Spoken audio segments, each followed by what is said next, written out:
Good afternoon, this is Matthew Lindsay with Precision Home Group here in Anchorage. We're coming to you live today to talk to you about financing. This whole week has been on financing as it pertains to real estate.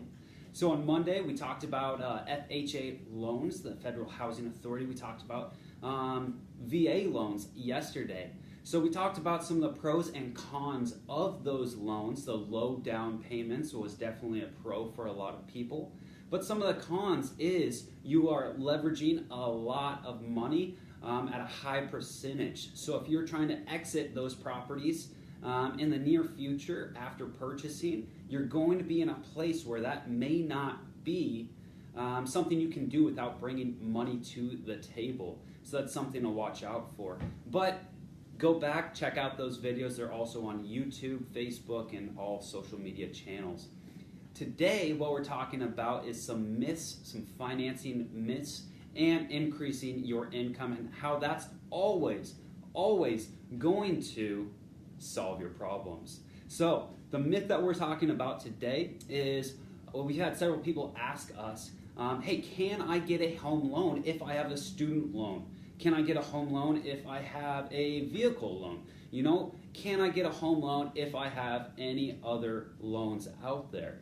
And the, credit cards also. Do I have high amounts on my credit cards? And the answer is yes, you can. You can get a loan even if you have other loans. It is case by case scenario, and they need to look at what the picture looks like as a whole, not just the loans. What we're really digging into and really looking at here is your debt to income ratio. That is key as a big picture view of what's going on in your life. What we're going to look at is, hey, what is the income you bring in every month? And then we're also going to look at, okay, how much of that goes to debt, goes to credit cards, utilities, all these different types of things. If you have a car loan, a student loan, anything like that, right? And so what we're going to do is see what percentage you're at. And now different lenders have different rules on how much debt you can have as it pertains to how much income you can have. Now, when we look at this, we can only do one of two things when we're trying to adjust the ratio for that. The first thing we could do is look at expenses, look at the debt side of things, and ask ourselves, hey, how can we make this smaller? Well, at the end of the day, unless you pay off a loan, unless you get rid of some debt completely, there's not that many things you can remove before you can't remove anything else. Yeah, you can go out to eat less. Yeah, you might be able to get a smaller package on data, on internet, on things like that. Yeah, you could sit at home and not pay for gas. Yeah, you could go into scarcity mode and cut out everything else, right? Eat really cheap, not have good food and all this kind of stuff. So that is a potential. But what I am here today to talk to you about is increasing your income, because that's going to be the biggest key to your success. Whether that is buying a home, whether that's buying an investment, investing in your future, or anything else, what you need to do is focus on increasing that income. So there's lots of ways to do that. The first thing that you got to do is ask yourself, are you in the right vehicle?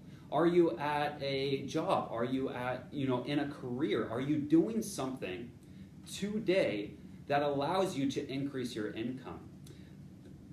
So for a lot of that would be, maybe that's a sales job. Maybe that's a commission-based job. Maybe that's, asking for a raise. Maybe that is something that incentivizes production at work. Now, if you can't do that, maybe you can ask for more hours at work. That's a way to increase your income. Maybe there's some type of side job that you can do to start bringing in some additional income. Maybe there's some things at your home and your place you live that you don't need, you can sell off. That's a short increase of income, and that's not sustainable over time, but it could increase your income so you could pay some things off. So there's many different ways to increase your income, and I'd love to talk to you about that, so reach out if you have any questions about that. But that is the key to getting over this debt to income ratio, is to increase the income, use that extra income to pay off some debts, start putting money aside, and now you have